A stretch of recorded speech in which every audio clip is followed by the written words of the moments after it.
यहाँ पे सवाल है ज़ी के बारे में और गौरव कुमार कह रहे हैं ज़ी में फँस गए। अब कैसे निकलना है? खरीदा हुआ है 250 पे।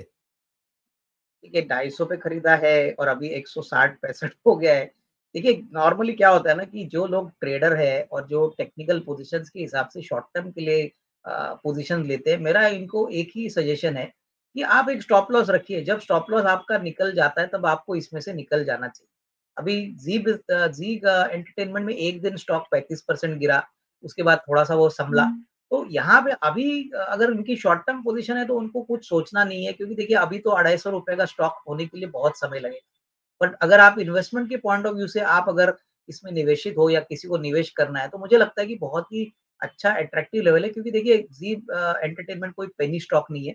इनकी जो कंटेंट लाइब्रेरी है बोथ उनकी प्रोग्राम के लिए प्लस उनका ओटीटी चैनल के लिए, कहीं न कहीं हमको लग रहा है कि ये कंपनी आगे कोई न कोई खरीद लेगा। सोनी के साथ शायद इनका मर्जर नहीं हुआ, लेकिन दूसरे एमएनसी कंपनीज़ है, काफ़ी दूसरे इंडियन मैनेजमेंट्स है जो इसके ऊपर भी नज़र रखे हैं और इनकी वैल्यू काफ़ी सिग्निफिकेंट है।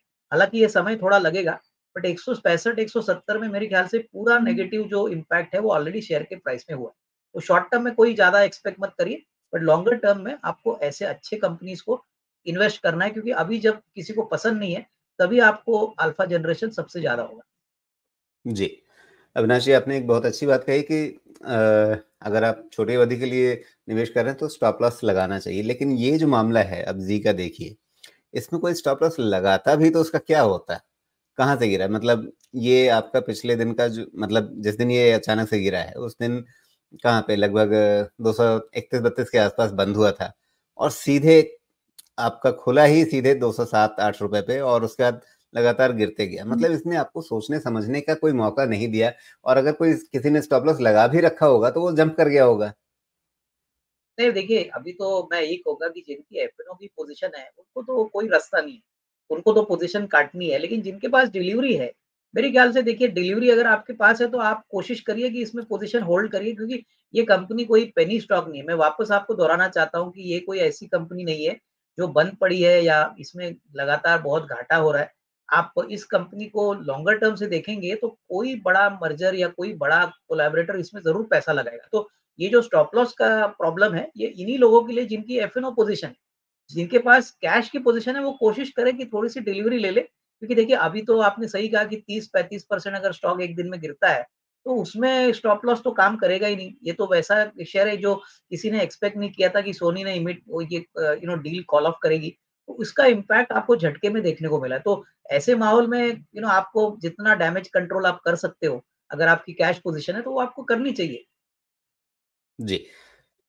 खैर इस मामले में तो कुछ दिनों पहले से सोर्सेज़ के हवाले से खबरें आ भी रही थीं, खंडन नहीं हो र खंडन-मंडन वो सब चल रहा था।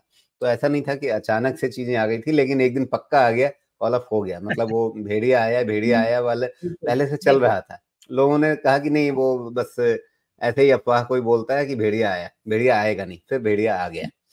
तो ये तो वैसा किस्सा है, लेकिन मैं आपको इस एग्ज़ाम्पल के सहारे मतलब अपनी पाठशाला में खड़ा कर रहा हूँ।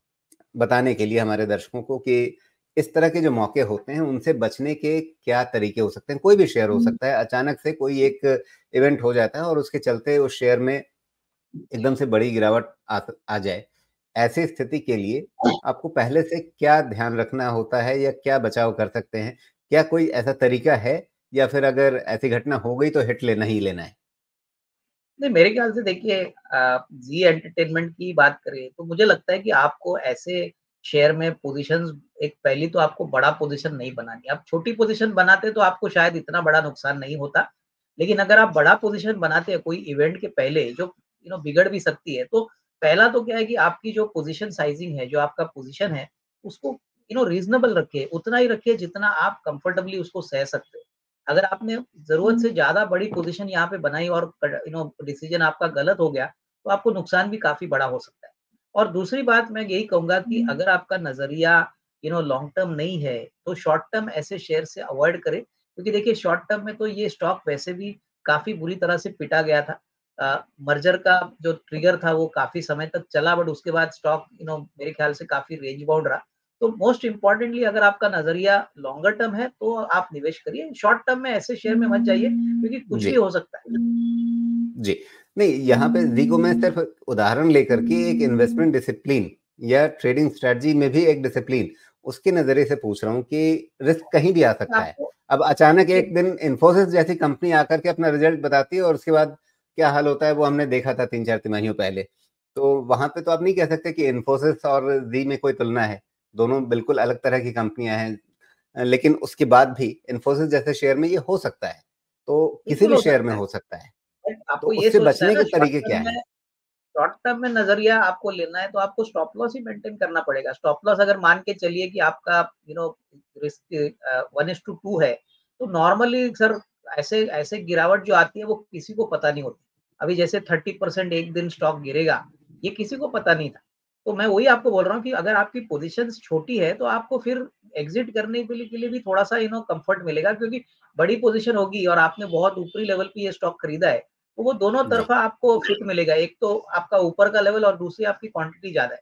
तो क्वांटिटी थोड़ा कम करें, ऐसे नॉर्मल सिचुएशंस में जब आपको पता है कि दोनों साइड ऊपर-नीचे हो सकता है, तो यहाँ पे आपको वो प्रिकॉशन लेना पड़ेगा क्योंकि देखिए एफ-एन-ओ स्टॉक्स में नॉर्मली गिरने की कोई लिमिट नहीं होती। वो तो आप सभी को पता है कि इनके लिए कोई लिमिट नहीं होती, तो इसके लिए बहुत बड़ा नुकसान भी हो सकता है और बड़ा प्रॉफ़िट भी हो सकता है। तो ये ट्रेडर को ध्यान में रखना चाहिए। जी। तो एक ही तरीका है कि आप अपने निवेश को या ट्रेडिंग पोर्टफोलियो को एकदम से डाइवर्सिफाइड रखें। किसी एक शेयर में आपका मान लीजिए 5-10% से ज़्यादा ना लगा हो, तो क्या होगा कि अगर किसी शेयर में 10% भी लगा है और वो 30% गिर गया, तो आपका ₹3 का नुकसान है मतलब पूरे पोर्टफोलियो में, उससे ज़्यादा नुकसान नहीं है। अ, तो इस हिसाब से ही आप बच पाएँगे। क्या कुछ हेजिंग के टूल्स आम निवेशक के लिए उपलब्ध हैं?